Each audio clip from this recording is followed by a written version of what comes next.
Sveiki visi, šiandien su jumis aš esu Justas ir šiandien parodysiu, kaip pasidaryti telefono, kaip ir stovelį. Tai va, mums reikės, tokios dėžutės, kur yra tokios kasetės suskomas, čia senovinis. Mums svarbiausia šito nereikės, mums svarbiausias bus šis dalykas. Ir dar be abejo žirklą. Kas turi peiliuką, tam geriau. Tai va. Čia jis yra uždaras. Jam atidarote.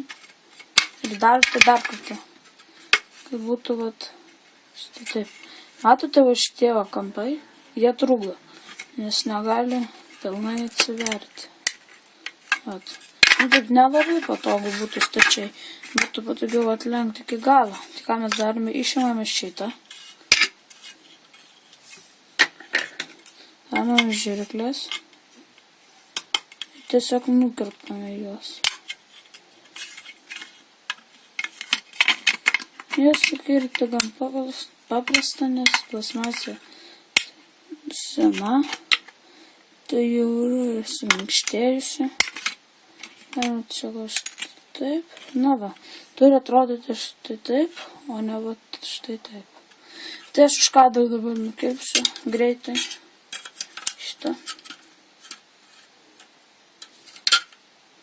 Be abejo, šitokius dalykus galima nusipirkti šitas dėžutės antikvariatinėse parduotuvėse, ten, kur jau nėra tokių brangių daiktų iš dabartinių laikų.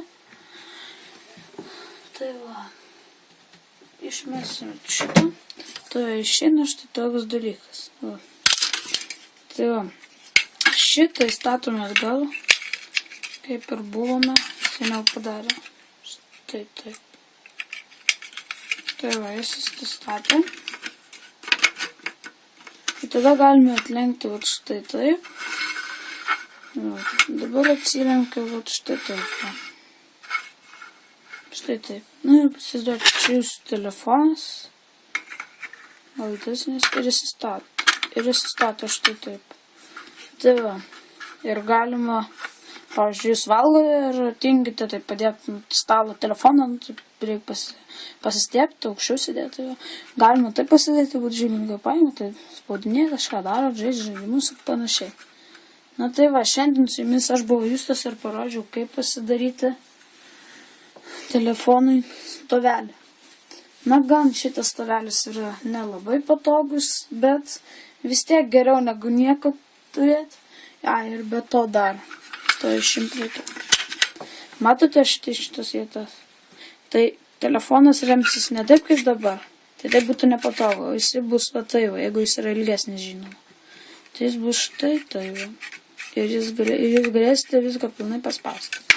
Tai va, kaip sakiau, šiandien su jumis buvau aš Justas. Laikinkit, subscribinkit ir viso gero.